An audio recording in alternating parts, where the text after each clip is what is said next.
When winter weather hits, keeping the roads clear takes a lot of time, money, and care.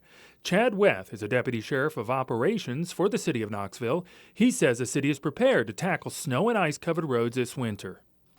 We have about everything that most major cities have. We have the ability to brine, which is a saltwater mix.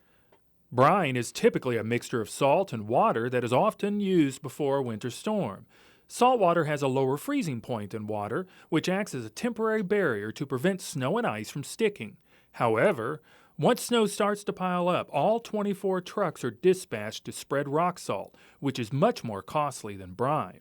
It is salt itself. It is usually over $100 a ton. So when we brine, we only need to use about 65 tons of salt to treat all of our level 1 and 2 streets. When we use the traditional salt method, it's about 350 tons of salt.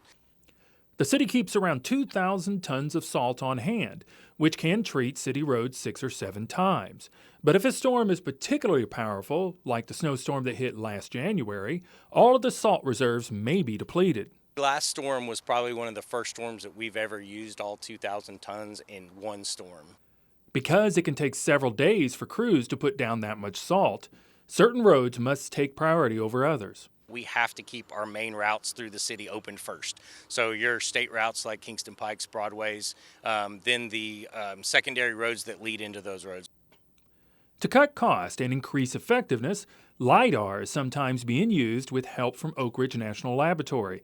LIDAR, which stands for Light Detection and Ranging, can determine whether a road requires more or less brine based on the amount of sunlight that reaches the surface. Oak Ridge National Lab actually helped us a few years ago looking at some things with LIDAR and heat on our streets, which was pretty interesting. Last season's snowstorm was somewhat of a rare event, dumping almost a foot of snow in parts of the valley.